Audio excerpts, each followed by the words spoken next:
Baik. Assalamualaikum warahmatullahi wabarakatuh. Bismillahirrahmanirrahim.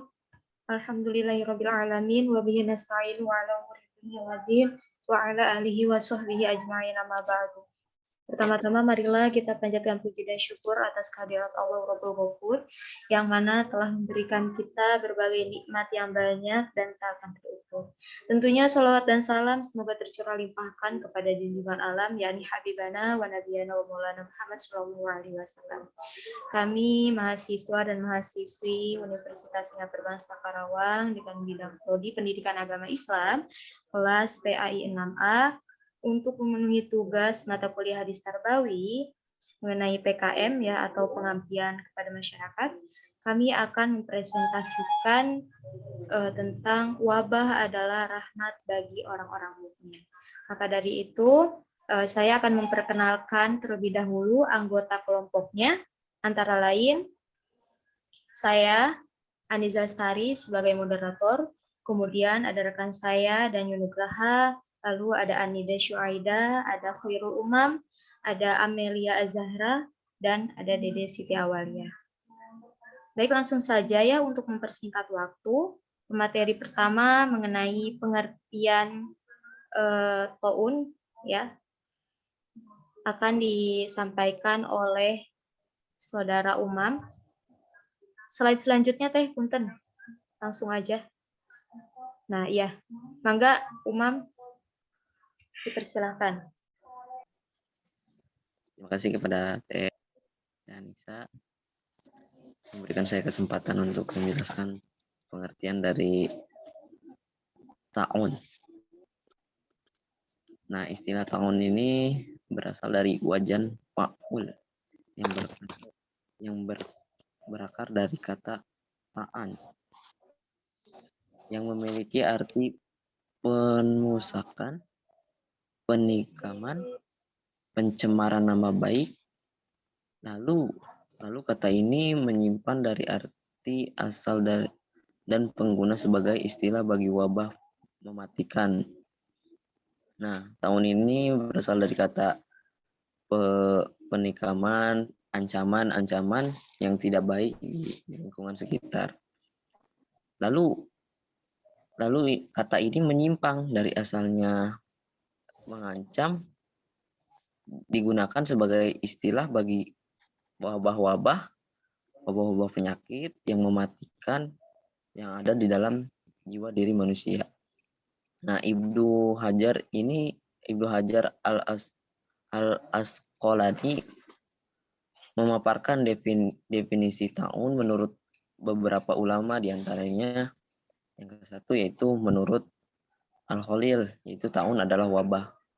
Nah, wabah di sini yaitu wabah-wabah penyakit yang ada di zaman Nabi, yang ada di zaman sekarang ini. Itu namanya wabah penyakit yang menular dari orang ke orang lain.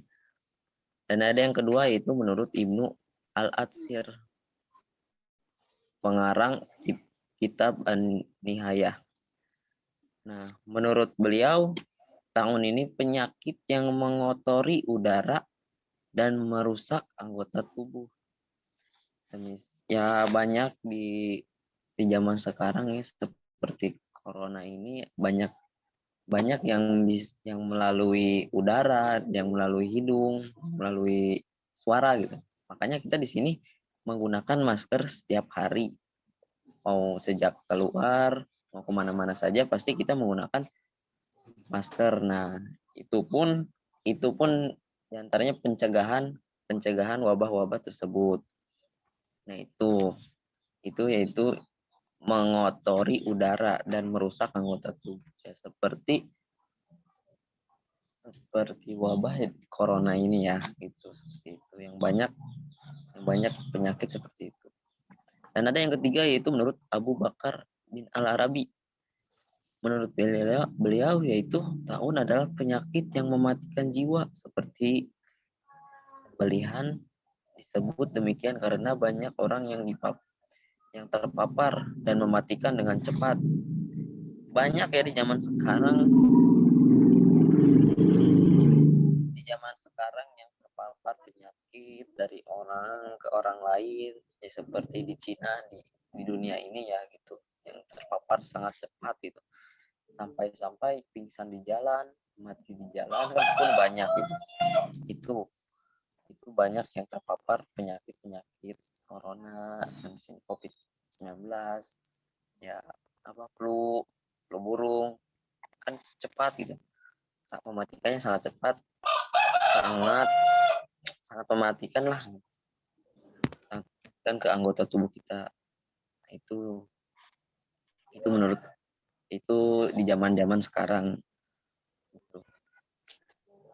Ya itu saja pengertian dari tahun, kurang lebihnya mohon dimaafkan. Saya kembalikan ke moderator.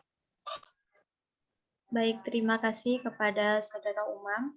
Untuk materi selanjutnya yaitu mengenai hadis dan terjemahannya akan disampaikan oleh Teh Anida Syuaidah. Kepadanya dipersilahkan.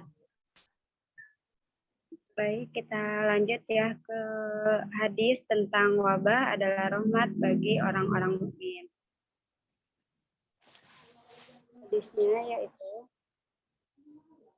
Hadatsana Ishaq akhbarana Habbanu hadatsana Dawud bin Abi Surati hadatsana Abdullah bin Buraidah an Yahya ibnu Ya'mara an Aisyata zaujin Nabi sallallahu alaihi wasallam annaha ahbaratu annaha sa'alat Rasulullah sallallahu alaihi wasallam anita'un fa ahbaraha Nabi sallallahu alaihi wasallam annahu kana adaban yab'asuhu lahu ala may yasha faja'alahu Allahu rahmatan lil mu'minin falaysa min ba'di yaqa'u ta'un fayamkusu fi baladihi sabiran ya'lamu annahu la yusibahu illa ma katabahu lahu illa kana lahu mislu ajri sahid rawahu Bukhari.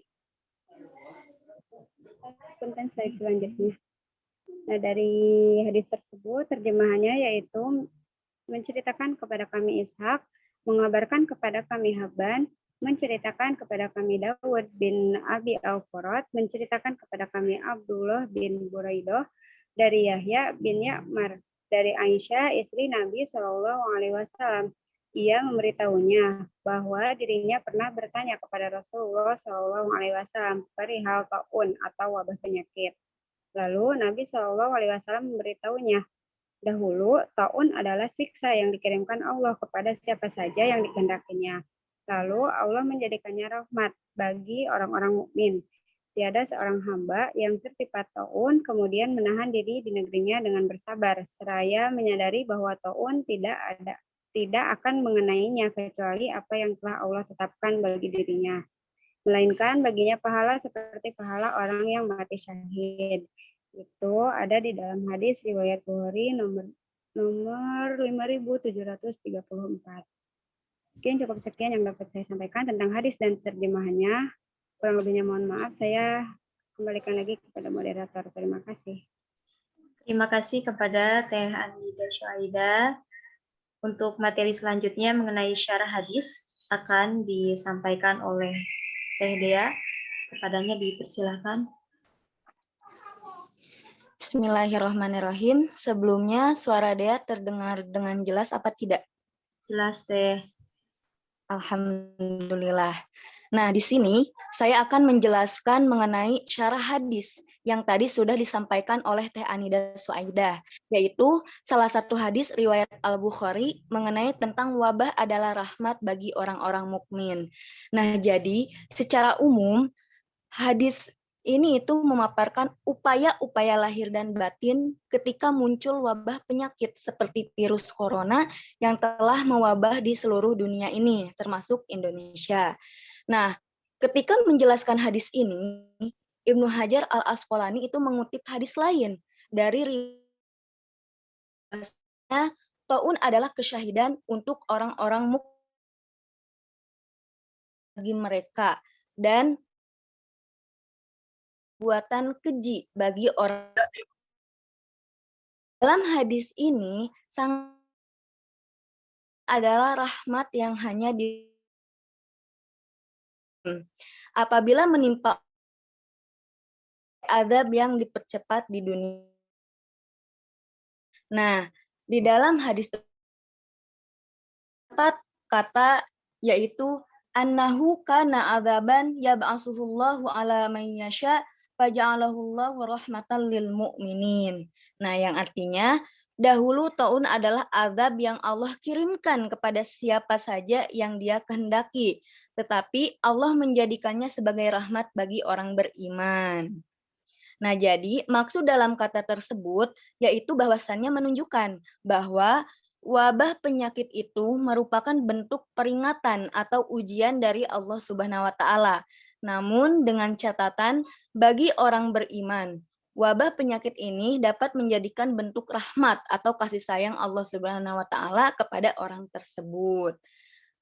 Begitupun dengan kata falaisa min abdin yaqa'u ta'unu fayamkusu fi baladihi sabiron ya'lamu annahu lan yusibahu illa ma kataballahu lahu illa kana lahu mislu ajri syahidi. Nah, yang artinya tiada seorang hamba yang tertimpa taun kemudian menahan diri di negerinya dengan bersabar serta menyadari bahwasannya taun tersebut tidak akan mengenainya kecuali apa yang telah Allah tetapkan untuk dirinya, melainkan baginya pahala seperti pahala orang yang mati syahid.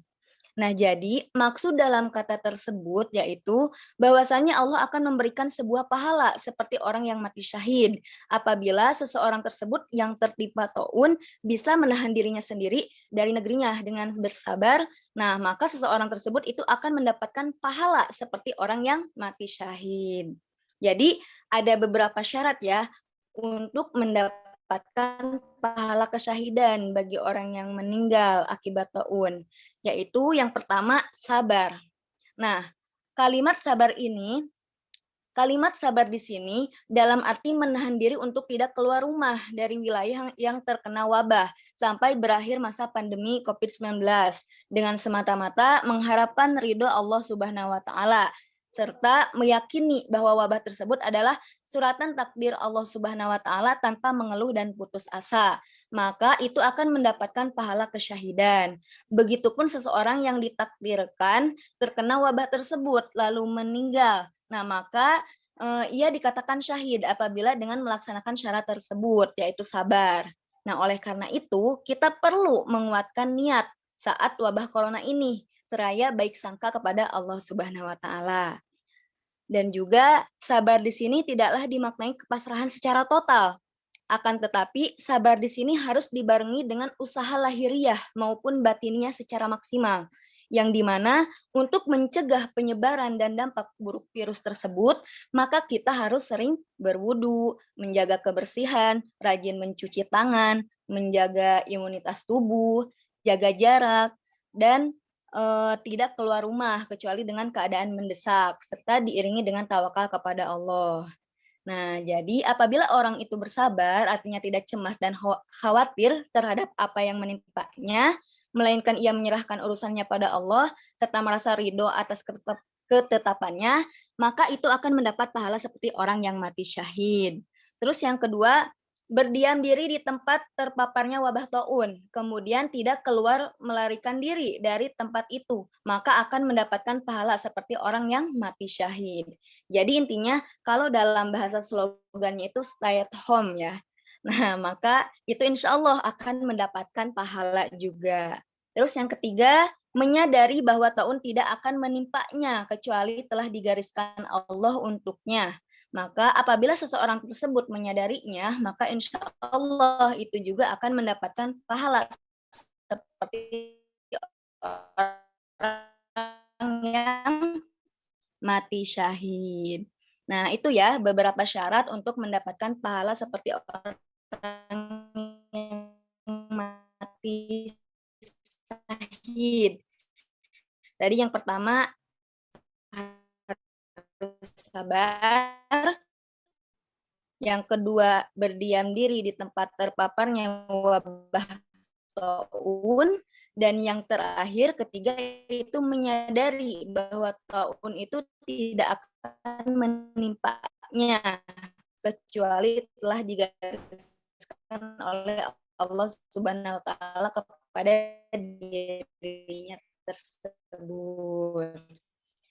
Nah, namun jika ia berdiam diri dengan perasaan takut dan cemas atau menyesali ya mengapa dirinya tidak pergi keluar saja.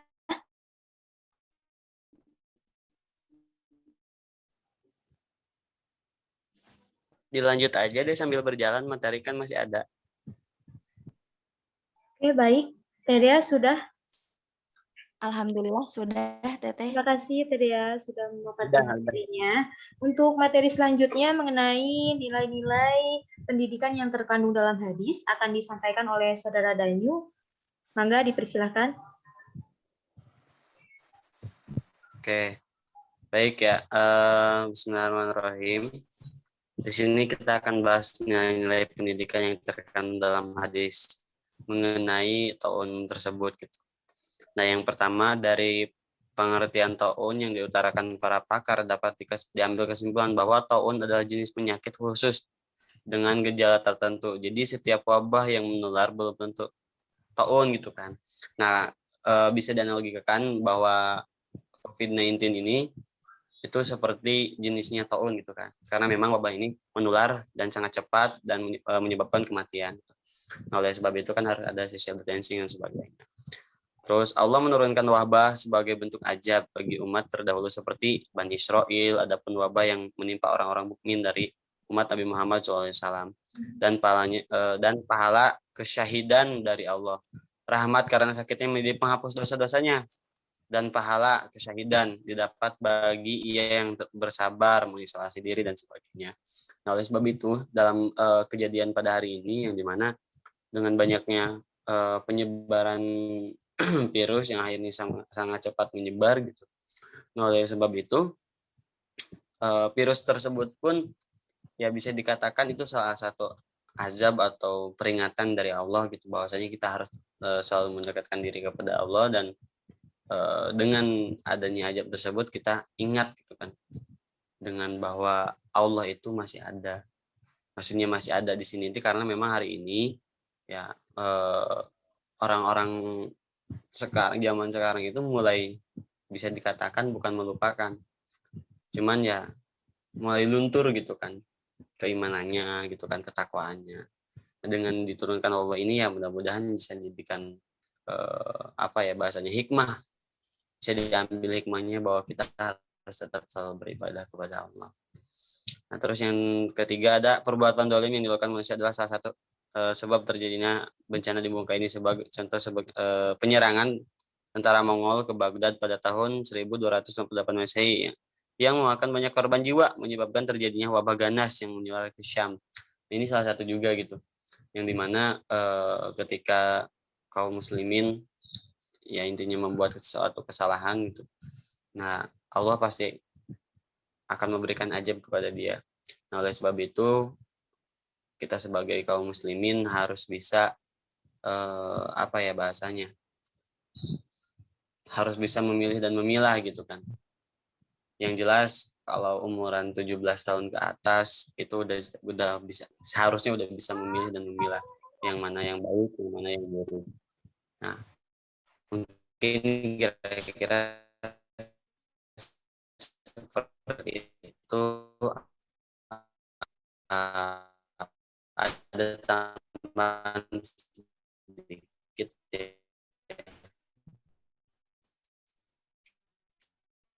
mengenai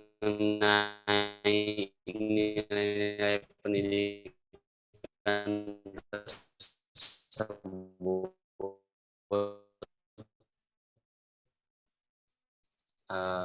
bahwa hanya kan bisa kira-kira seperti itu. Jadi sesuatu hal tersebut itu akan selalu ada hikmahnya, dan ketika Allah menurunkan hal sesuatu tersebut pasti ada jalan keluarnya. Nah, oleh sebab itu ya kita harus selalu bersabar, karena tadi juga dijelaskan bahwa orang yang bersabar itu akan mendapatkan pahala yang besar katanya. Dan orang yang ketika tertimpa penyakit itu bisa dikatakan waktu pembahasan sebelumnya itu adalah syahid. Mungkin kira-kira seperti itu. Saya kembalikan lagi kepada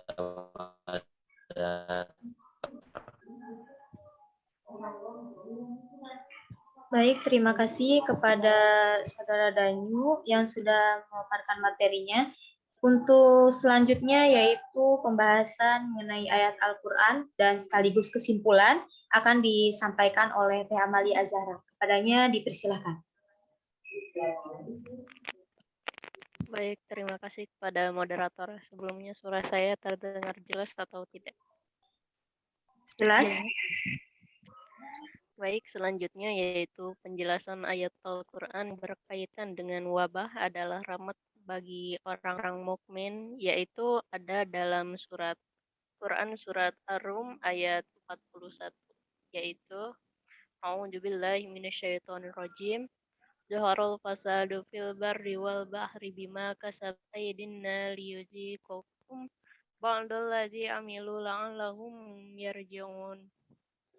Yang artinya telah nampak kerusakan di darat dan di laut disebabkan karena perbuatan tangan manusia, supaya Allah merasakan kepada mereka sebagian dari akibat perbuatan mereka, agar mereka kembali ke jalan yang benar. Quran Surat Ar-Rum ayat 41. Slide selanjutnya tolong.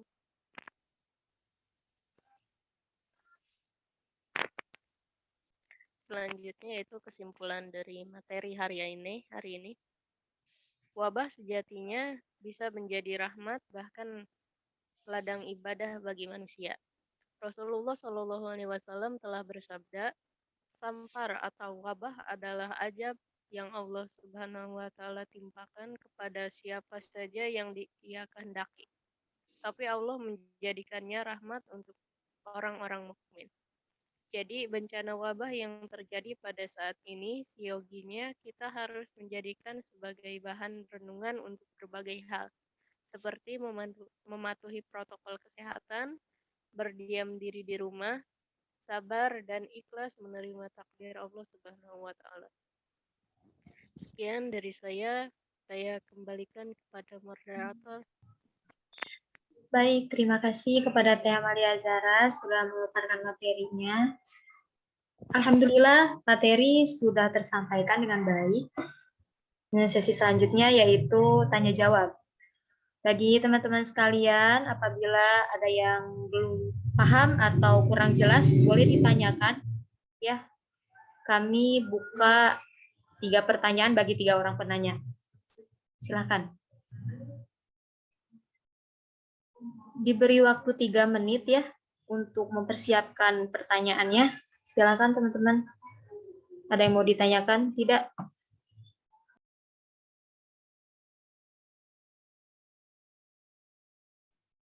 Bagaimana teman-teman? Ada yang mau ditanyakan? Atau boleh diketik di kolom chat ya.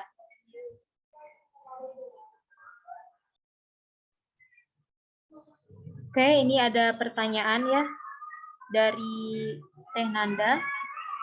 Saya bacakan terlebih dahulu ya pertanyaannya. Assalamualaikum, izin bertanya, sebenarnya tahun itu ada tahun apa saja sih Teh? Terima kasih. Oke, bagi presentator, apabila mau langsung dijawab, dipersilahkan. Mungkin ada yang lain mau bertanya lagi? Teh izin menjawab dulu. Mangga, Teh. Bismillahirrahmanirrahim. Izin menjawab ya. Bahwasannya pertanyaannya itu intinya tahun itu ada apa aja seperti itu ya. Nah, ini sudah dijelaskan ya dari PKM sebelumnya bahwasannya dalam sepanjang sejarah di beberapa wilayah Islam itu terjadi beberapa wabah atau taun.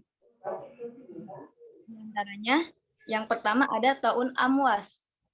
Nah, taun Amwas itu dari tahun 18 Hijriah sampai ke tahun 693 Masehi. Nah, itu yang pertama. Yang pertama ada tahun Amwas. Yang kedua itu ada tahun Jarif. Tahun Jarif ini dari tahun 69 Hijriah sampai 688 Masehi. Itu yang kedua. Yang ketiga itu ada tahun Fatayat atau Ashraf.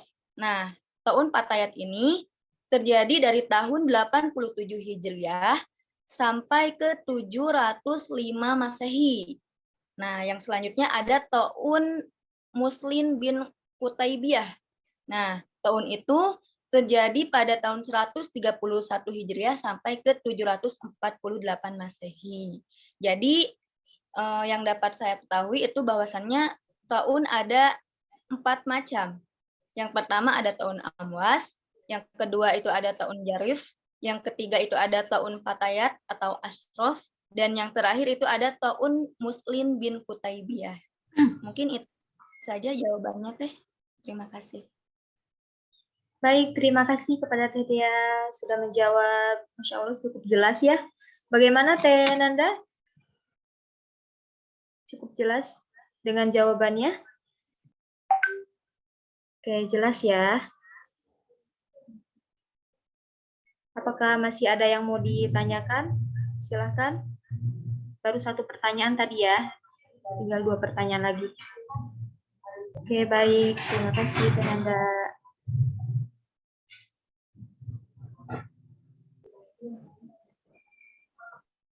Ini gimana, mau ada yang bertanya lagi? Atau cukup jelas?